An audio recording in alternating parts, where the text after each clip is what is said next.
Australia ਤੋਂ ਆਪਣੀ ਮਾਂ ਦਾ ਇਲਾਜ ਕਰਵਾਉਣ ਆਏ ਨੌਜਵਾਨ ਨਾਲ ਹੋ ਗਿਆ ਕੁਝ ਅਜਿਹਾ ਕਿ ਹੁਣ ਉਹ ਕਦੇ ਵੀ ਆਸਟ੍ਰੇਲੀਆ ਵਾਪਸ ਨਹੀਂ ਜਾ ਪਾਏਗਾ।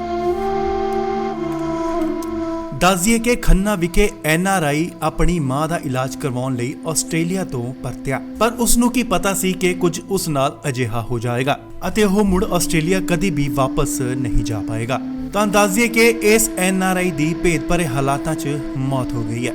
ਜਾਣਕਾਰੀ ਮੁਤਾਬਕ ਮ੍ਰਿਤਕ ਦੀ ਪਹਿਚਾਣ ਰਮਨਦੀਪ ਸਿੰਘ ਵਜੋਂ ਹੋਈ ਹੈ, ਜੋ ਕਿ 40 ਵਰ੍ਹਾਂ ਦਾ ਸੀ। ਬੀਤੀ ਦੇਰ ਸ਼ਾਮ ਰਮਨਦੀਪ ਦੇ ਗਲੇ ਤੇ ਭਰਿੰਡ ਲੜ ਗਈ, ਜਿਸ ਮਗਰੋਂ ਉਸ ਦੀ ਹਾਲਤ ਖਰਾਬ ਹੋਣ ਲੱਗੀ। ਪਰਿਵਾਰ ਮੈਂਬਰ ਰਮਨਦੀਪ ਨੂੰ 2 ਨਿੱਜੀ ਹਸਪਤਾਲਾਂ 'ਚ ਲੈ ਗਏ, ਜਿੱਥੇ ਡਾਕਟਰਾਂ ਨੇ ਉਸ ਨੂੰ ਮ੍ਰਿਤਕ ਐਲਾਨਿਆ।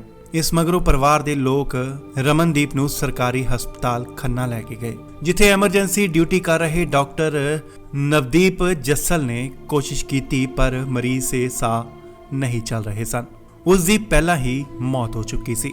ਡਾਕਟਰ ਨਵਦੀਪ ਜੱਸਲ ਨੇ ਕਿਹਾ, ਪਰਿਵਾਰ ਵਾਲਿਆਂ ਅਨੁਸਾਰ ਰਮਨਦੀਪ ਨੂੰ ਭਰਿੰਡ ਲੜੀ ਹੈ, ਪਰ ਮੌਤ ਦੇ ਅਸਲੀ ਕਾਰਨ ਪੋਸਟਮਾਰਟਮ ਰਿਪੋਰਟ 'ਚ ਹੀ ਪਤਾ ਲੱਗਣਗੇ।